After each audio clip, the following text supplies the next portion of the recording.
Hello, Grumpy Old Fart here. I'm doing a series of videos on the U.S. Constitution and the Bill of Rights specifically.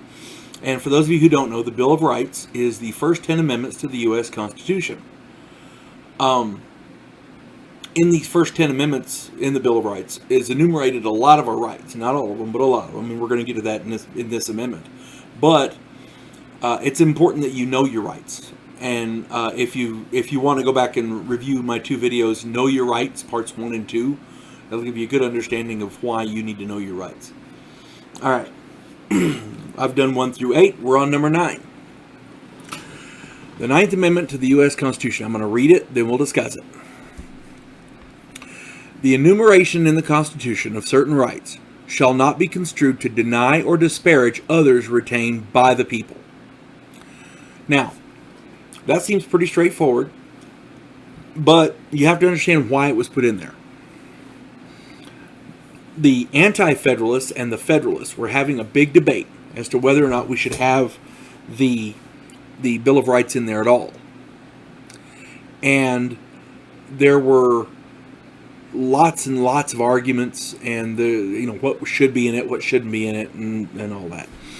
Basically, the Anti-Federalists wanted the Bill of Rights in there to ensure that the federal government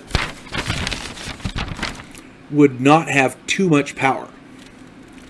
The Federalists believed that the U.S. Constitution had created a limited central government. And they were afraid that if they listed our individual rights in like the Bill of Rights, it would be a possible detriment to individual liberties by making other liberties presumed unworthy of constitutional protection. In other words, they felt by listing them, people would think that this is all of them. We don't have any more. And that's just not the case. When you get to the 10th Amendment, this will make a lot more sense. But what you have to understand is our U.S. Constitution is designed to limit the people. And I've discussed this at length many times. Look at the way this is worded. Same as all the other amendments. These are all worded to limit the government, not the people. The enumeration of the constitutional rights shall not be construed to deny or disparage others retained by the people. That's not an instruction for the people. That's an order for the federal government. Okay? This is limiting the government, not the people.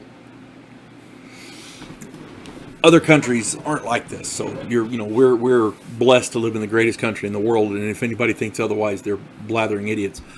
All right.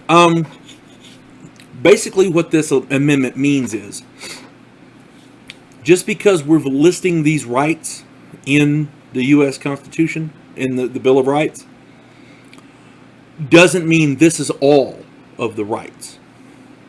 Okay? And people can argue what is and isn't a right. People can argue all kinds of different things. But what it boils down to is, as Americans, we're not limited by what's written in the Constitution. The Constitution limits the government, not us. Okay? So it's important you keep that in mind. Now, the next amendment, number 10, is going to be very, very important. It's going to pertain directly to this. Okay? So just pay attention for that video, because that's a big one. It's a very, very important video. All right? Looking forward to doing that one for you. So you folks have a good day. God bless one and all.